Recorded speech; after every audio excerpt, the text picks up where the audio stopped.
Bismillahirrahmanirrahim. Assalamualaikum warahmatullahi wabarakatuh. Perkenalkan, saya Ali, alamat di Grabak, Magelang, Jawa Tengah. Saat ini saya di peternakan lebah dengan nama CV Madu Kereta Indonesia.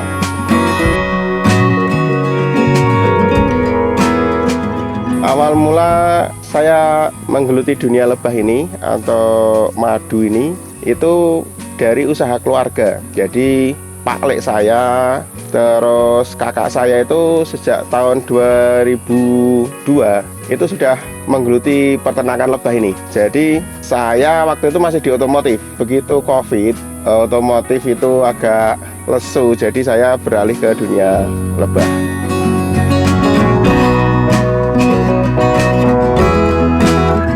Jenis lebah yang kita ternak ini adalah jenis lebah Avis mellifera atau lebah yang berasal dari Australia. Bedanya dengan lebah lokal atau Avis serena itu adalah ukurannya. Kalau bentuknya sama, terus warna itu hampir sama, cuman ukurannya kalau yang dari Australia ini cenderung lebih besar, lebih gemuk. Jadi untuk kita ternakkan, untuk kita budidayakan, dia menghasilkan madu lebih banyak dibandingkan dengan lebah lokal atau lebah serena. Jadi kita sekali panen kayak gini satu kotak itu kalau lebah mellifera itu bisa menghasilkan kurang lebih 4-5 kilo satu kotaknya. Cuman kalau kita budidayakan lebah yang lokal atau lebah serena itu satu kotak kurang lebih 2 kilo. Jadi hanya kapasitas saja. Kapasitas lebah itu lebih besar dan menghasilkan lebah yang lebih banyak.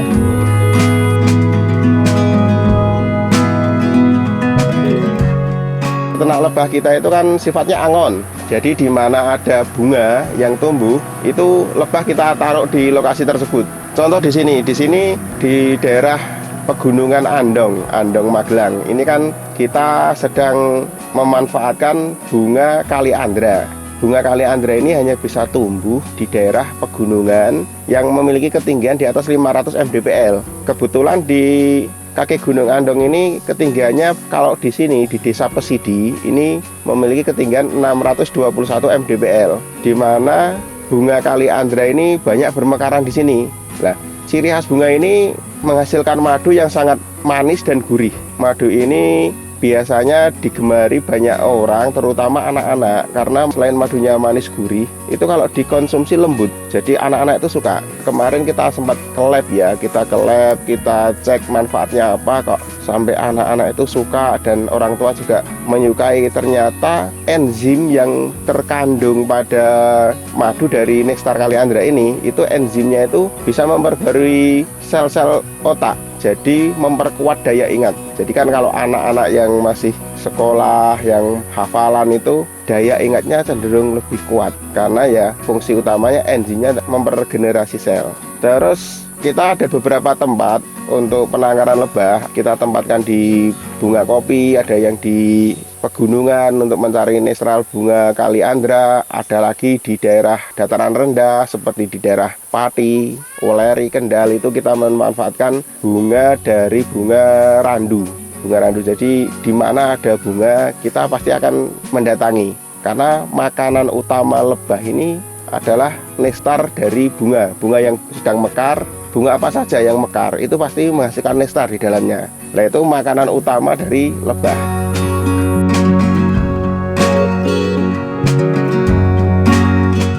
Untuk perpindahan lebah ini tergantung situasi lapangan. Jadi umpama di sini bunga sedang bermekaran selama 1 minggu, kita akan di sini selama 1 minggu. Jadi memanfaatkan bunga yang mekar itu. Di dalam bunga itu kan ada nektar, ada tepung sari. Selama 1 minggu itu kita akan di sini. Nanti kalau bunganya sudah tidak mekar lagi, sudah layu, baru kita pindah lagi, atau orang Jawa bilang disebut angon.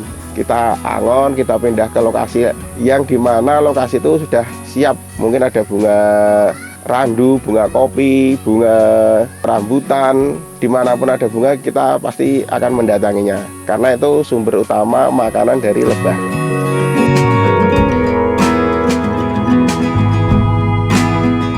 Panen itu biasanya dari penempatan sangkar-sangkar seperti ini.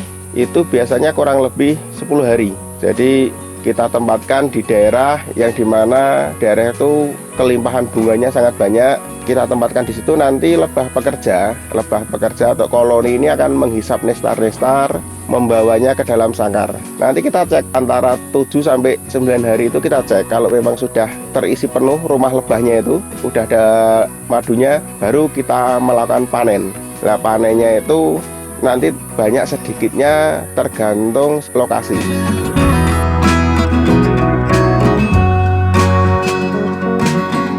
Cara panennya kita biasanya tim, kita ada 3 sampai 4 orang, yang dimana tentu orang ini sudah tidak lagi takut dengan sengat lebah, karena lebah ini juga memiliki sengat, yang mana sengatnya itu memang cukup lumayan bagi yang belum pernah megang lebah ya. Jadi mereka yang ikut kita di CV Madu Kereta ini memang orang-orang yang tahan sengat lebah. Memang sudah sering kita kesengat lebah, jadi tubuhnya mungkin sudah terbiasa. Di dalam kotak itu kan ada 8 sisir, itu semua berisi madu. Cuman hanya kita ambil 6, tidak kita ambil semua.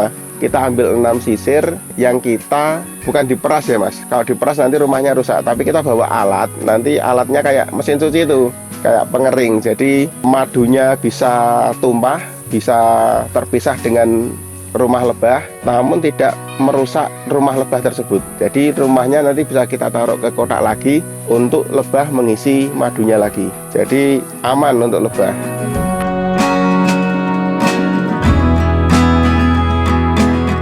Kita sebagai petani lebah itu panennya sebelumnya saat musim kemarau. Jadi musim penghujan kita belum bisa panen. Karena apa? Bunga yang mekar itu kalau musim hujan sangat sedikit. Ya ada yang mekar, cuman kalau pas mekar, tepung sari atau nektar yang ada di dalam kelopak bunga ini, kalau kena air hujan biasanya mereka akan hilang.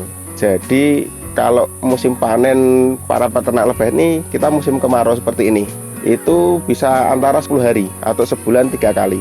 Kurang lebih ini 100 kotak, kurang lebih antara 80 sampai 100 kilo.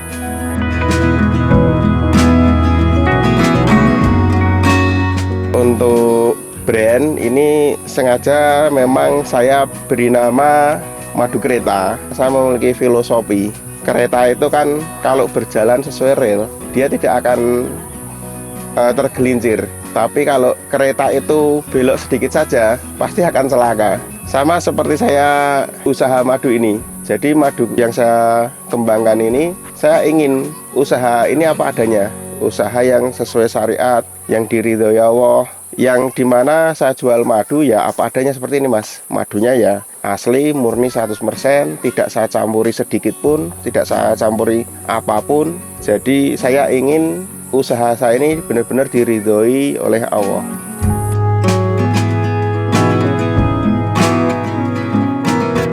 Untuk jenis madu kita ada beberapa. Memang kalau saya cenderung ke madu Kaliandra. Madu Kaliandra itu madu yang bisa disebut madu pegunungan, karena memang kita carinya pasti di pegunungan yang memiliki ketinggian di atas 500 mdpl. Namun ya memang keterbatasan bunga Kaliandra ini hanya di pegunungan, menghasilkan madu yang kurang banyak. Paling saat kita panen seperti ini, kurang lebih madu itu menghasilkan 50 sampai 1 kintal. Itu tidak sebanding dengan pesanan di pasaran, karena di pasaran itu madu Kaliandra ini sangat digemari. Jadi memang keterbatasan bunga Kaliandra. Ada lagi madu yang lain seperti madu dari bunga kopi, bunga randu, kita sediakan. Jadi kita ada beberapa titik untuk peternakan lebah Madu Kereta ini. Ada di daerah seperti ini di Magelang, ada di daerah Temanggung, ada di daerah Weleri, Kendal. Kita ada di beberapa titik, tergantung kebutuhan dari nektar bunga.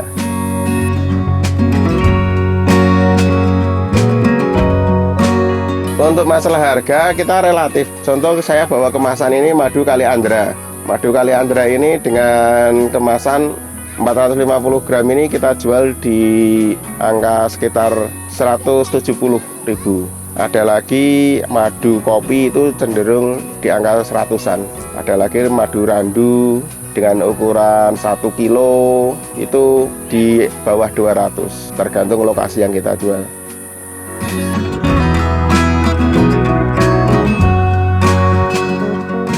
Untuk kendala, ini kan kita ternak lebah menyesuaikan alam ya. Jadi lebah sendiri itu kan memang bergantung pada alam. Biasanya kendala adalah cuaca. Jadi kita para peternak lebah ini kan sebenarnya lebah ini lebah liar kita tangkarkan agar mempermudah cara panen. Kalau musimnya seperti ini, musim kemarau, itu kita ibaratnya musim panen, di mana ketersediaan bunga melimpah, terus musim hujan cenderung tidak ada, jadi kita tidak ada hambatan. Namun ketika musim hujan atau curah hujan sangat banyak, kita biasanya waktu panennya itu tidak sering, bisa sebulan sekali atau bahkan 3 bulan sekali baru panen. Itu kendalanya adalah cuaca kalau para peternak lebah.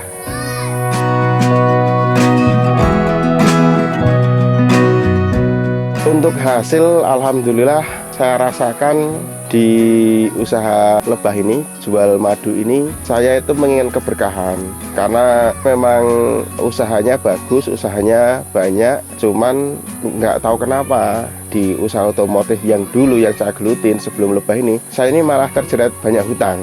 Jadi hutangnya tidak main-main, waktu itu hampir sekitar 13 miliar.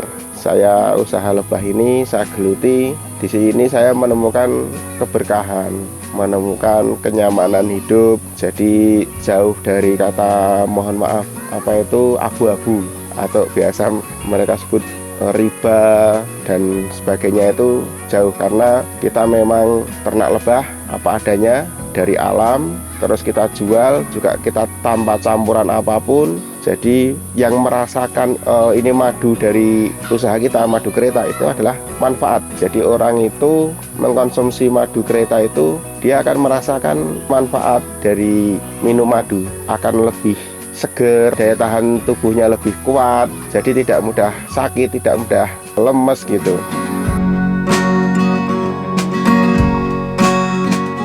Harapan saya berternak lebah ini adalah manfaat untuk saya, keluarga saya, dan untuk umat lainnya, dan untuk para generasi muda yang dimana saat ini mungkin mencari pekerjaan itu agak sedikit susah. Tidak ada salahnya untuk mencoba belajar beternak lebah atau beternak apapun. Yang penting itu ditekuni, benar-benar belajar, insya Allah pasti ada jalan. Apalagi permintaan madu di pasaran ini masih sangat banyak, masih sangat terbuka. Saya pun yang sudah memiliki beberapa kotak ini, hampir 1000 kotak ini, permintaan lebah masih kurang-kurang. Jadi kita terbuka, monggo kalau mau kemari, mau belajar bagaimana beternak lebah, mengembangkan lebah sampai menghasilkan madu, silahkan hubungi nomor saya. Nanti kita belajar bareng. Terima kasih sudah menyimak dan sedikit belajar tentang lebah bersama kami CV Madu Kereta Indonesia. Assalamualaikum warahmatullahi wabarakatuh.